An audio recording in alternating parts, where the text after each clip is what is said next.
On s'en va maintenant à Sainte-Marthe-sur-le-Lac. 4 mois après les inondations, la démolition des maisons lourdement endommagées par l'eau se poursuit. Et Marianne, tu comptes une quarantaine de maisons là, qui devront être détruites.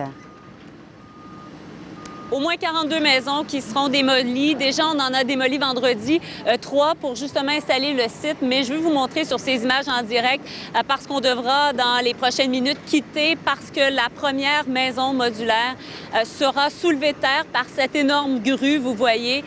Elle sera par la suite donc transportée pour se rendre à un endroit où finalement on va procéder à la démolition de toute cette quarantaine, sinon même un peu plus, là, parce qu'il reste des maisons dont il y a eu un permis qui a été donné, mais c'est de savoir de quelle façon ce sera démoli. Mais donc, la maison sera soulevée, emmenée par un transporteur jusqu'à l'endroit où vous voyez la pelle mécanique. Déjà, vous voyez donc l'amas de débris. C'était des maisons il y a quelques heures à peine, en fait, parce que vendredi, déjà, on a détruit 3 maisons et toutes les maisons seront détruites à cet endroit-là. On a mis des plaques de métal, notamment, parce qu'on veut éviter, finalement, d'endommager les terrains.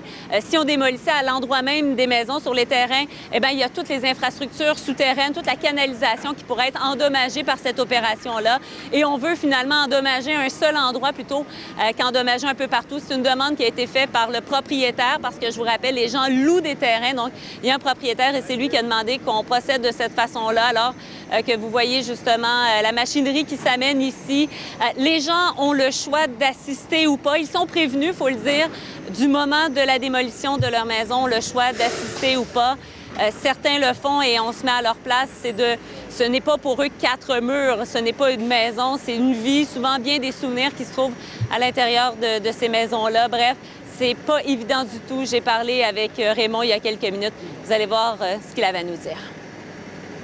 Depuis le 27 avril, on se promène un peu partout et on se dit aussi que je vais aller rester dans le futur. Parce que je suis pas sûr que je vais retrouver ce genre de voisinage-là. Puis ça, c'est dur à évaluer. Je pense que c'est ça qui est le plus dur. Pour ce qui est de la maison, aujourd'hui, bien, on est un peu ambivalent parce que c'est triste qu'elle soit démolie, mais en même temps, on est content que ce ne soit pas dans 3 mois, puis que dans 3 mois, on attendra encore pendant les 3 prochains mois à se réveiller dans la nuit, pas dormir. Bon, quand est-ce qu'elle va être détruite? Il faut passer à autre chose. Il faut que ça finisse. Ça. Pendant que vous voyez les résidents qui s'épaulent, hein, c'est une communauté ici, les gens tissés, très serrés, ils sont là ensemble, solidaires face à cette nouvelle épreuve, une nouvelle étape pour les gens de Sainte-Marthe-sur-le-Lac. Alors que vous voyez les travailleurs, eux, qui font les derniers préparatifs pour soulever cette première maison. Vous voyez OK qui a été peint. On a évidemment là, fermé tous les tuyaux. On s'est assuré qu'on pouvait soulever de terre comme telle la maison modulaire qui sera par la suite transportée. Une étape nécessaire, une étape qui est voulue, vous entendiez Raymond, mais n'en demeure pas moins que c'est pas facile du tout pour les gens. Une dame me disait, j'en ai pas dormi de la nuit, et on la comprend.